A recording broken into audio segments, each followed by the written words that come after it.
All right, I'm back and I'm gonna look at the mushrooms that I put in various storage containers on the 21st. It is now the 25th, so it's been about a week. This is kind of like you bought mushrooms on a Sunday instead of a Saturday and put them away, and it's now Friday. So I did have several different methods and a couple of different mushrooms I was showing, but I'm going to start with the way I would not do it. So these are the mushrooms that I just basically left in a bag, left in a paper bag, threw in my fridge. Were already pretty moist. They were the summer white variety, and I did nothing else. And so I'm just going to dump these out, and we're going to look at them.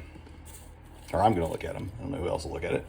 But anyhow, as you can see, these have yellowed up a little bit. They're really not yellow. They're just more kind of a pale white. And they're very flimsy, and they're breaking apart. You can see the bits all over the cutting board. At this point now, these would be okay soup mushrooms, but these are not mushrooms. I mean, I did eat some this morning from here, but these are not mushrooms that I would obviously sell, nor would they be mushrooms that most people are going to want to deal with very long. All right, so anyhow, I think that shows that if you're going to use a paper bag and leave them in the paper bag, do it for a day or so at most. Otherwise, you're setting yourself up for some failure with, especially with moist mushrooms. The next method is sort of the lazy person's way. And in this method, I'm going to clear this off a little bit. In this method, I just basically stuck them in a stainless steel bowl, put a paper towel on the bottom, put a paper towel on top. These are in much better shape than the ones in the paper bag. They're still getting moist. They're still a little flimsy. The ones at the bottom are certainly a little bit, well, actually, they're in really good shape. To be honest with you, all of these are in pretty good shape. So compared to the ones in the paper bag that I just showed you, these are great. They're not perfect, but they're close.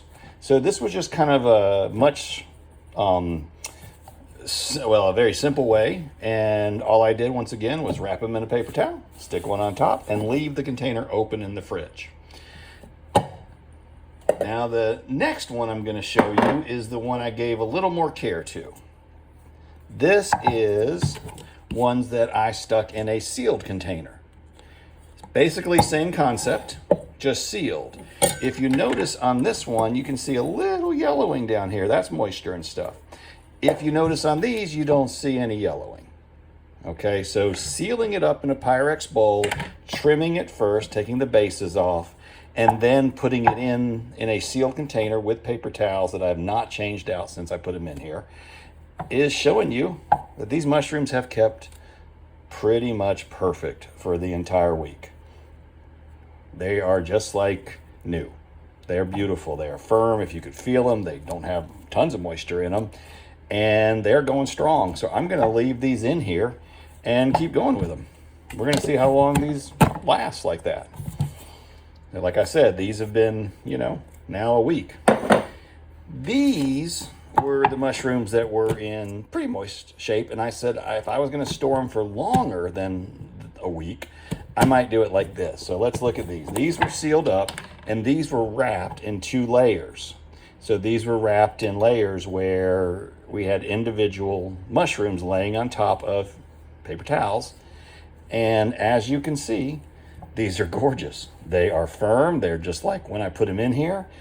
They are perfect. So I'm going to go ahead and put these back in, and we'll see how long they last. But as you're seeing, I hope, or as anyone who's looking at this is seeing, paper towel or paper bags in the fridge, left alone, are not the way to store mushrooms. Now, the last thing I'm going to look at is camera back here, is the blue oyster, warm blue oyster. All the other varieties that I just showed you, or all the other examples, were summer white, which are definitely higher moisture content, higher surface area. The warm blue oysters tend to be a little less moisture and certainly sturdier mushrooms. These I just stuck once again in a sealed container, Pyrex bowl, with a paper towel on the bottom, or excuse me, with a paper towel just on the top. And as you can see, there are moisture droplets on this container. And if I was going to try to store this the right way for a really long time, let's say a whole nother week, I would wipe these moisture container or moisture beads off, or I would change the top out. but I'm going to show the lazy way. So as you can see, if you can, these are gorgeous. They're sturdy, nothing's happened to them. These came in with low moisture content. They continue to have low moisture content. But if I had stored these in a paper bag just in the fridge, they would be drying out and yellowing by now. But instead, by putting them in a sealed container with just a paper towel on top to wick moisture, they are just like a week ago in freshness. So I'm going to go ahead and keep this experiment going for a few days and see how it goes. But once again, if I'm teaching anybody anything that might look at this video, do not leave the mushrooms in the paper bag if you're going to not eat them in a day. Get them out and put them in a different storage container, ranging from super easy and lazy to very trimmed up and, you know, not so lazy. All right. Thank you. I hope this helps.